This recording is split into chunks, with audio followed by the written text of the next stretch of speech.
여러분 안녕하세요.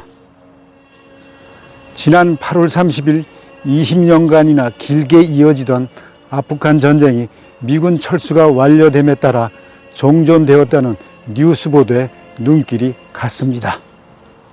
이 전쟁의 도화선이 된 2001년 9월 11일 뉴욕 세계무역센터 쌍둥이 빌딩이 납치 여객기에 의해 무너져 내리기 바로 하루 전날 이 건물 앞을 가족과 함께 지났기에 더욱 그랬습니다.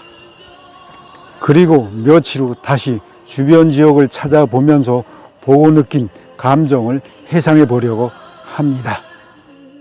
20년 전의 이야기이긴 해도 9.11 테러가 발생한 2001년 미국 예일대학 농민연구소에 1년간 머물면서 자동차로 1시간 정도 걸리는 뉴욕 중심지 맨해튼을 갈 기회가 자주 있었습니다. 그런 와중에 9.11 테러 전후하여 폭파 현장에도 가보았습니다. 미국이 테러를 주도한 알카에다 지도자 오사마 빈 라덴 등을 응징하기 위해 시작한 아프간 전쟁이 20년 만에 미군이 아프가니스탄을 철수했다는 종전 소식을 들으며 먼저 뉴욕하면 우리와 관련하여 연상되는 곳부터 시작해보려 합니다. 뉴욕은 예나 지금이나 미 대륙 횡단의 출발점이자 종점이지요. 보면 볼수록 역동적인 도시임을 느끼지만 우선 유엔 본부가 자리하여 1년에 200여 개국의 국가 원수급이 찾아오는 다종다색의 세계적인 수도입니다. 자본주의 현대도시를 대표하는 뉴욕은 정치, 경제, 문화, 예술, 역사, 교육 등 어느 분야이든지 이곳에서 인정받으면 그것으로 끝이 아닌가 합니다.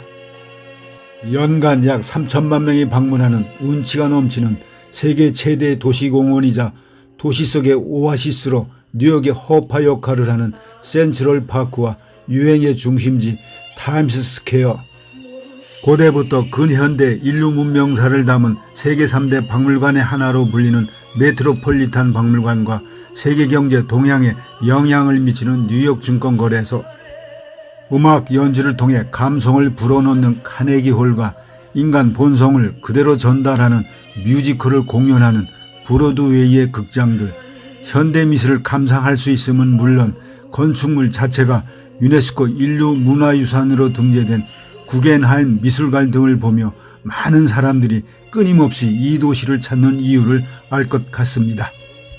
그리고 유서 깊은 많은 대학과 영화에 등장하는 아이스 스케이트장, 자유와 독립의 가치를 되새겨주는 자유의 여신상 등등 가볼 만한 것은 넘치고 있었습니다. 사람의 오감을 자극하는 뉴욕의 맨해튼은 역동적인 도시가 아닐까 합니다. 현기증이 날 정도로 곱게 솟은 고층 빌딩숲, 거대한 광고판, 수많은 사람들이 강물처럼 흐르는 곳입니다. 한동안 세계 최고층이라며 초등학교 때부터 들어오던 1931년에 완공된 102층의 엠파이어 스테이트 빌딩 86층 전망대에 올랐습니다. 내려다보는 순간 도시란 인간이 창조한 인공물 중에서 가장 거대한 것이다라는 말에 공감이 갔습니다. 중국과 영국을 거쳐 대서양을 건너 1906년에 유학자 뉴욕항에 닿은 16세의 김동석은 고국을 생각하며 뉴욕의 고층 건물은 마치 고산 줄령과 같은 건물 산맥이 하늘 높이 닿았고 당시에 공중, 지상, 지하를 달리는 기차, 자동차 등이 소란스럽게 질주하는 것에 경탄합니다. 그 후 일주일 뒤에 한국은 사라질 것이라는 뉴욕 타임스 보도의 비통함을 그의 책에 적고 있습니다.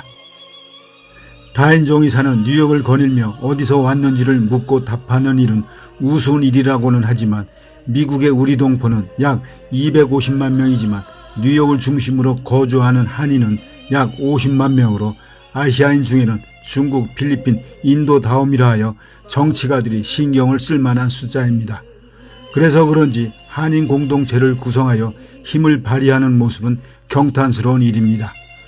그래서 한인 거리 축제를 통해 정체성을 보이고 과거 이승만 대통령이나 박정희 대통령이 뉴욕 중심가에서 환영 카퍼레이드를 받은 일은 역사에 남을 만합니다.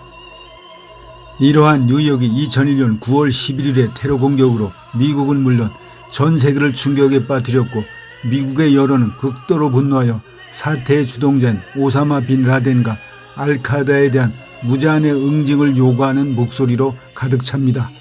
이 사건은 단순한 테러 범죄를 넘어 전쟁에 준하는 수준으로 보고 부시 대통령은 테러와의 전쟁을 선언하고 국제적인 군사작전을 전개합니다. 19명으로 구성된 테러범들은 4편에 납치한 여객기에 각각 나눠 타고 목표 지점에 접근합니다. 그중 한 편은 도중에 추락하고 나머지 3편의 비행기는 110층의 쌍둥이 빌딩과 국방부 펜타곤 등의 목표 지점에 각각 충돌합니다. 이는 동시다발 자살 테러 사건으로 3,000명에 가까운 사망자와 최소 6,000명 이상의 부상자가 발생합니다.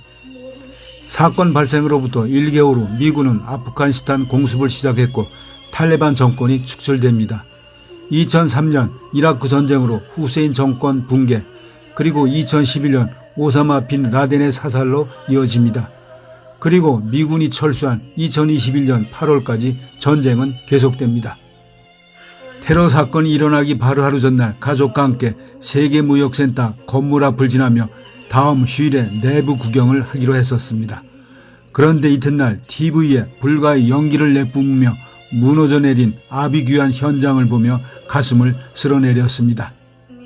그리고 얼마 후 접근이 금지된 폭심 지점 가까운 곳에 마련된 실종된 친지 등을 찾는 통곡의 벽보 거리를 찾았습니다.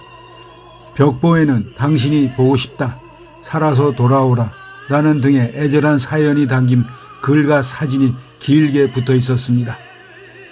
예전 우리의 KBS에서 한국전쟁 등으로 생이별한 가족을 찾는 누가 이 사람을 모르시나요? 노래소리가 들리는 듯 발걸음이 무거워지고 있었습니다. 그리고 맨해튼에서 멀지 않은 프린스턴 대학에서 연구활동을 하던 동료 교수를 찾았더니 그가 머물던 동네에서만 세계무역센터에서 근무하던 많은 인재들이 그날 한꺼번에 희생되어 동네 전체가 슬픔에 빠져 있다고도 했습니다. 9.11 테러는 일본의 진주만 공습보다도 미국인들에게 준 충격은 더 컸습니다만 이를 잊지 말자는 뜻으로 붕괴된 쌍둥이 빌딩이 있던 자리에서 빛을 쏘아 올리고 있었습니다. 그리고 영국의 역사학자 에릭 홉스붐은 20세기는 1차 대전이 일어난 1914년에 시작되었고 21세기는 9.11 테러로 시작했다고 할 정도로 우리 인류에게 큰 영향을 끼쳤음을 피부로 느끼고 있습니다. 미국은 붕괴된 자리에 뉴욕의 새로운 랜드마크이자 미국 경제를 상징하는 새 건물을 건설합니다. 그렇지만 9.11 테러로 시작된 아프간 전쟁에서 미군이 철수하면서 생긴 수많은 난민들이 탈출하는 모습은 1975년 월남 패망으로 탈출하는 4.20 시민들의 처절한 모습과 너무 닮고 있었습니다. 테러나 전쟁은 모두에게 생생한 아픔을 준다는 명백한 사실이었습니다. 여러분 어떻게 보셨나요? 지난 8월 미군의 아프간 철수에 따른 결과가 성공이냐 실패냐 하는 점과 전쟁의 성격을 어떻게 보느냐 하는 관점을 떠나 무너져 내린 건물 가까운 곳에 실종된 수천의 친지를 찾는 벽보를 보면서 한국전쟁으로 흩어진 친지를 애타게 찾던 KBS의 이산가족 찾기 특별 생방송이 머리에 자꾸 떠오르고 있었습니다. 자, 그러면 또 뵙기로 하고 여러분의 건승을 기원합니다.